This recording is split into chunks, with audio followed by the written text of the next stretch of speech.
Yeah, Hector is a psychiatrist, and he lives a very normal, structured life. I mean, he's very studious, and everything has to be in its place, and he just starts to question his own sort of function in the world, really. He's charged with making other people happy in a way, and that he's trying to solve their psychosis and neurosis, and he doesn't seem to be getting it right. You know, all his patients seem to be miserable, and for no reason, apparently. So he becomes sort of interested in what happiness is and what the nature of it is. Where does it come from? How do you attain it? And he decides to go on this sort of mammoth quest, almost out of the blue, really.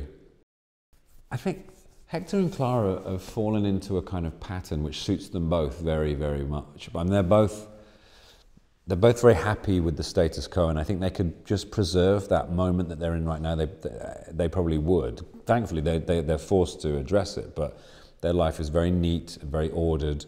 You know, Clara likes to be the sort of organizer, and Hector likes to be organized. They're codependent, you know, which is a psychiatric category in itself. You know, you go to hospital for codependency, and that's something that Clara and Hector both have.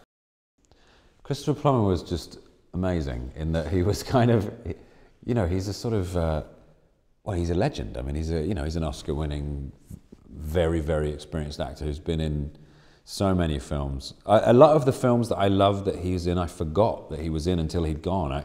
I was chatting to somebody on the set, and I realized that he'd played Rudyard Kipling in The Man Who Would Be King, which is one of my favorite movies of all time, and I regret not sort of like talking to him about it, but we actually bonded over Star Trek because he played a Klingon in The Undiscovered Country, and I'm currently Scotty, so that was our little way in. And he was just a delight and amazing to watch because he is 83 years old and like a spring chicken, you know. He has the energy and the wit and the sort of joie de vivre of a much, much younger man.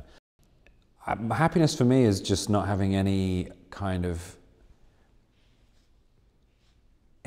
regrets or any kind of stress. Or you do need those things, you know. You need to know what happiness is by experiencing the opposite of it. But when you get to that state of happiness, that's when those things aren't there. So when, you know, if I'm with my family and I have no worries and I'm in my home in the UK, or we're all together somewhere else, in Greece, we like to go to Greece, or we're in Vancouver or LA, or wherever we are, if we're together, that pretty much beats everything, you know. I keep saying to Peter, it's like proper actors in this film, you know.